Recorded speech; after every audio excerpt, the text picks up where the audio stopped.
구글 플레이 스토어에서 전자법률 로토스 앱 설치하고 형사 전문 변호사님들을 찾아보세요. 로토스 앱은 일상생활에서 손쉽게 쓸 수 있는 꼼꼼한 계약서 검토 AI 및 영화 제목 입력하고 법률 쟁점 분석하는 재미있는 시법서 서비스가 무료 제공됩니다. 실신이 없는데도 살인죄로 유죄 판결을 내릴 수 있을까요? 반대로 범죄 현장에서 용의자의 DNA가 나왔는데도 무죄가 될 수도 있을까요? 언뜻 들으면 둘 다 좀 불가능해 보이잖아요. 오늘은 두 건의 대한민국 대법원 판례를 통해서 이 모순처럼 보이는 질문에 답을 한번 찾아보려 합니다. 하나는 직접 증거가 전혀 없이 오직 간접 증거만으로 유죄로 확정한 사례고요. 다른 하나는 DNA라는 아주 강력한 증거가 있었는데도 무죄 취지로 판결이 뒤집힌 사례입니다. 이 두 사건을 비교하면서 형사재판의 대원칙이죠. 합리적 의심의 여지가 없는 증명이라는 게 실제 현장에서 얼마나 치열하게 적용되는지 함께 파헤쳐 보겠습니다. 네, 오늘 살펴볼 두 판례는 그야말로 극과 극에 있는 사건처럼 보이지만요. 사실은 같은 저울의 양끝에 놓인 추와 같습니다. 법원이 단순히 증거의 개수나 종류를 세는 게 아니라는 거죠. 모든 증거를 엮어서 하나의 그림을 그릴 때 그 그림에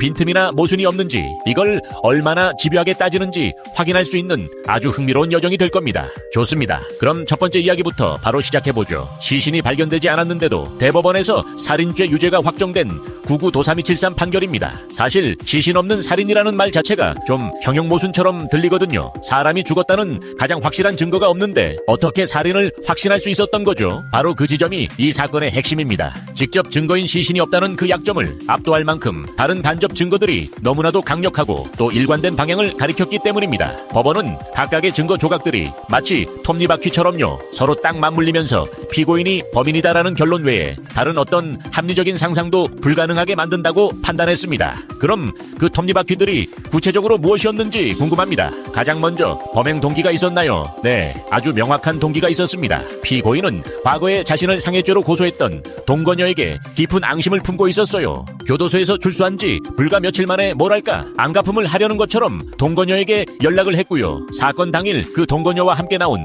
피해자를 만나게 된 겁니다. 시작부터가 아주 불길한 만남이었군요. 그날 밤에 외진 공사장으로 세 사람이 함께 차를 타고 갔다고 들었습니다. 거기서 무슨 일이 있었던 건가요? 차 안에서 다툼이 벌어졌습니다. 피고인이 동거녀와 피해자의 머리채를 잡고 폭력을 행사했고요. 그 틈에 동거녀는 목숨의 위협을 느끼고 차에서 내려서 도망쳤습니다. 그리고 바로 경찰에 신고했죠. 하지만 피해자는 차마 빠져나오지 못하고 피고인과 함께 차에 남겨졌습니다. 그게 피해자의 마지막 모습이었습니다. 그 이후로 피해자는 세상에서 완전히 사라졌죠. 피해자가 마지막으로 함께 있었던 사람이 피고인이었다는 점, 그리고 그 상황이 폭력적이었다는 점, 이건 아주 중요한 정황 증거가 되겠네요. 하지만 이것만으로는 폭행이나 감금은 몰라도 살인까지 단정하기는 좀 어렵지 않나요? 다투고 나서 그냥 내려줬다, 이렇게 주장할 수도 있으니까요. 맞습니다. 바로 그 지점에서 이 사건의 향방을 가른 결정적이면서도 과학적인 증거가 등장합니다. 네, 바로 차량 내부에서 발견된 엄청난 양의 혈흔입니다. 경찰이 범행 후 약 38시간 뒤에 차량을 발견해서 국과수에 감정을 의뢰했는데요. 운전석하고 조수석, 뒷좌석 등에서 그야말로 피바다를 연상시킬 정도의 혈흔이 발견됐고요. 유전자 감시 결과 모두 실종된 피해자의 혈액으로 확인됐습니다. 엄청난 양이라면 대체 어느 정도였나요? 감정 결과를 보면 추정되는 혈액량이 무려 1500cc였습니다. 피해자는 키 158cm, 체중 47kg의 여성이었는데 이 경우에 통상적인 전체 혈액량을 약 3200cc 정도로 보거든요. 즉 차량에서 발견된 혈액만으로도 피해자 몸속 전체 피의 45%가 넘는 양이 쏟아져 나왔다는 계산이 나옵니다. 45%요? 잠깐만요. 상상만 해도 끔찍한데요. 의학적으로 그 정도 출혈이면 그냥 부상 수준이 아니지 않습니까? 바로 그겁니다. 의학적으로 인체는 혈액의 30% 이상을 잃으면 즉각적인 수혈 같은 전문적인 의료 조치가 없을 경우 생명이 극히 위험해지거든요. 그리고 40% 이상을 잃으면 사실상 사망에 이른다고 봅니다. 다시 말해서 시신은 없지만 차량에서 발견된 치사량의 혈흔이라는 이 과학적 증거가 피해자는 이미 사망했다는 사실을 시신만큼이나 강력하게 증명하고 있었던 셈이죠.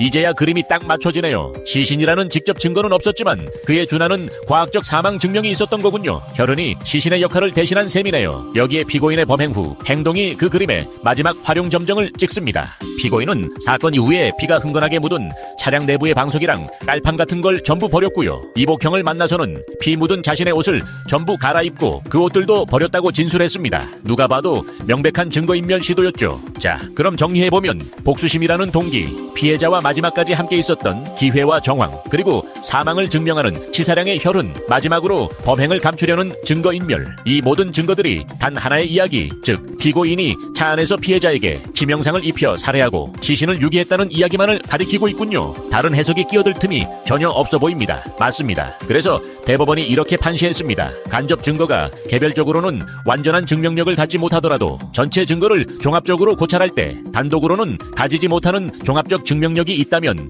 범죄 사실을 인정할 수 있다. 시신이 없다는 점이 의심을 불러일으킬 수는 있지만 이 사건의 증거들이 들려주는 이야기는 그 의심을 뛰어넘을 만큼 너무나도 일관되고 강력했던 겁니다. 첫 번째 사건은 정말 모든 조각이 완벽하게 들어맞는 하나의 퍼즐 같네요. 그런데 두 번째 판례 2005도 867호는 이와 정반대라죠. 범행 현장에서 피고인의 DNA가 나왔는데도 유죄가 흔들렸다는 건데요. DNA라면 어찌 보면 퍼즐의 가장 결정적인 조각 아닌가요? 그런 게 있는데도 그림이 완성되지 않았다니 이건 정말 이해하기가 어렵습니다. 대체 어떤 빈틈이 있었던 건가요? 이 사건이야말로 합리적 의심이라는 것이 얼마나 무서운 힘을 가졌는지 보여주는 교과서적인 사례입니다. 피고인을 범인으로 지목하는 DNA, 그리고 피해자의 소지품이 피고인 집 근처에서 발견되는 등 유력한 증거들이 있었던 건 사실이에요. 하지만 수사관과 법원이 그 증거들을 한 걸음 물러서서 냉정하게 들여다보기 시작하자 오히려 설명되지 않는 의문점들이 꼬리에 꼬리를 물고 터져나왔습니다. 잠깐만요. 거기서부터가 정말 궁금합니다. DNA 증거가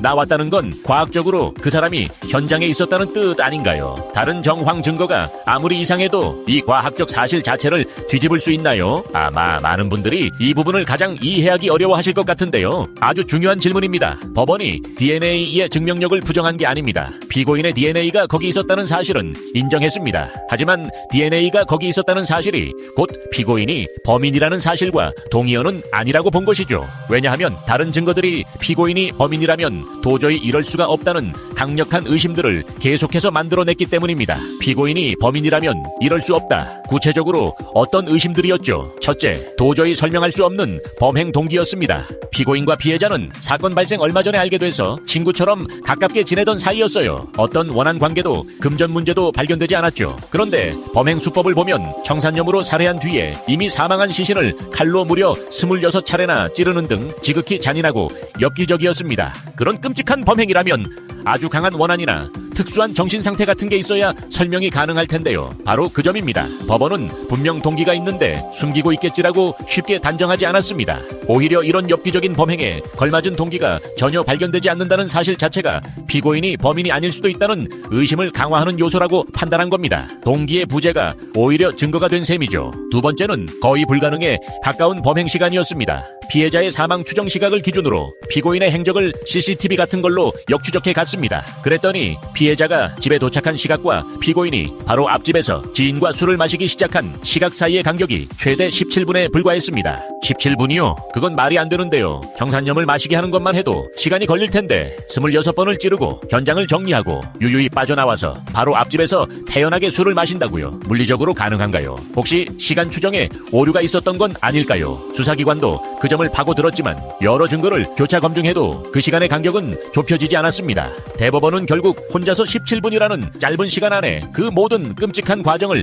실행하고 나왔다고 믿기에는 너무나 비현실적이라고 판단했습니다. 이 시간적 불가능성은 피고인이 범인이 아닐 수 있다는 아주 강력한 의심을 불러일으켰죠. 동기도 없고 시간도 맞지 않고 그런데도 DNA 증거는 떡하니 현장에 남아있단 말이죠. 이 모순을 어떻게 이해해야 할까요? 그것이 바로 세 번째 의문점, 즉 증거의 부자연스러움과 연결됩니다. 범행에 사용된 청산염이든 음료수병과 칼, 그리고 피고인의 DNA가 묻은 담배꽁초, 피해자의 수첩 등이 발견됐습니다. 그런데 발견된 장소나 상태가 너무나 허술하고 자기적이었어요. 마치 누군가 일부러 자, 이걸 보고 피고인을 체포하세요 하고 연출한 것처럼요. 예를 들어 범행 도구들은 범행 장소에서 불과 20여 미터 떨어진 하수구에 피해자의 수첩과 신용카드는 피고인의 집 담벼락 밑에 그냥 노출된 상태로 버려져 있었습니다. 현장에 지문 하나 남기지 않을 정도로 용의 주도한 범인이 수사에 결정적인 단서가 될 물건들을 그렇게 허술하게, 그것도 피고인의 집 주변에 집중적으로 버려뒀다는 게 상식적으로 이해하기 어려웠던 거죠. 듣고 보니 정말 이상하네요.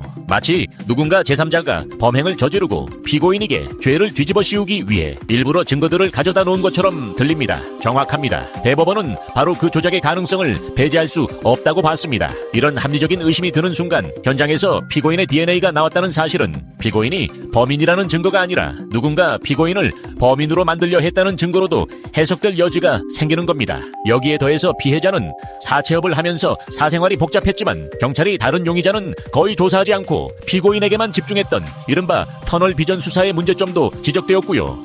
이제야 전체적인 구도가 보이네요. DNA라는 강력한 증거가 있었지만 왜 죽였는가? 동기, 그 시간 안에 어떻게? 시간, 그리고 증거가 왜 이렇게 부자연스러운가? 증거의 신빙성, 이 세 개의 거대한 물음표가 DNA를 압도해버린 상황이군요. 맞습니다. 그래서 대법원은 유죄의 인정은 합리적인 의심을 할 여지가 없을 정도의 확신을 가지게 하는 증명력을 가진 증거에 의해야 한다고 강조했습니다. 그리고 설령 피고인에게 유죄의 의심이 가더라도 그러한 확신을 주는 증거가 없다면 피고인의 이익으로 판단할 수밖에 없다는 의심스러울 때는 피고인의 이익으로라는 형사재판의 대원칙을 다시 한번 확인시켜준 판결이었습니다. 오늘 두 사건을 나란히 놓고 보니까 정말 흥미롭습니다. 결국 법정은 무슨 과학실험실이 아니라 가장 설득력 있는 이야기를 채택하는 일종의 이야기 경연장 같은 곳이군요. 증거는 그 이야기를 뒷받침하는 도구일 뿐이고요. 핵심을 정확히 짚으셨습니다. 바로 그 이야기의 완결성, 논리적 정합성이 유무죄를 가른 기준이 된 겁니다. 첫 번째, 시신 없는 살인사건의 증거들은 동기, 기회, 과학적 사망 증명, 범행 은폐 시도라는 요소들이 하나의 빈틈없는 유죄 이야기로 완벽하게 이어졌습니다. 다른 합리적인 이야기가 끼어들 틈이 없었죠. 반면에 두 번째 사건은 증거들끼리 서로 싸우고 있었던 셈이네요. 그렇습니다.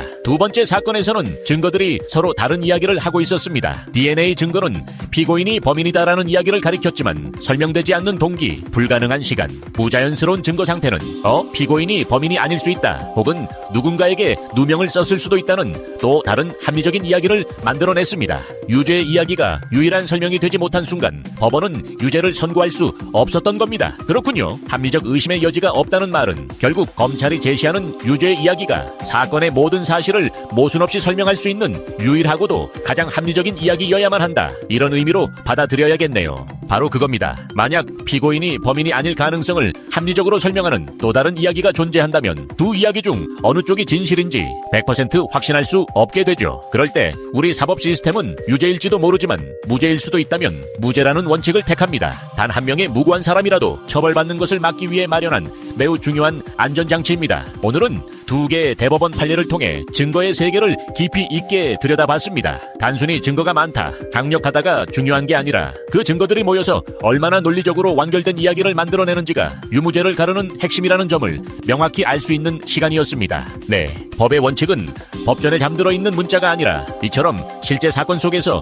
구체적인 사실관계를 바탕으로 살아 움직이면서 정의를 구현해 나간다는 점을 기억해 주시면 좋겠습니다. 오늘 저희 이야기를 들으셨으니 앞으로 어떤 사건, 뉴스를 접하실 때 이런 질문을 한번 던져보시면 어떨까요? 그래서 이 증거들이 다른 모든 가능성을 배제할 만큼 완벽하고 유일한 이야기를 들려주고 있는가? 아마 사건의 이면을 훨씬 더 깊이 있게 이해하는 새로운 관점을 갖게 되실 겁니다. 구글 플레이 스토어에서 로토스 앱 설치하고 형사 전문 변호사님들을 검색해보세요. 로토스 앱은 일상생활에서 손쉽게 쓸 수 있는 꼼꼼한 계약서 검토 AI 및 영화 제목 입력하고 법률 쟁점 분석하는 재밌는 시법소 서비스가 무료 제공됩니다.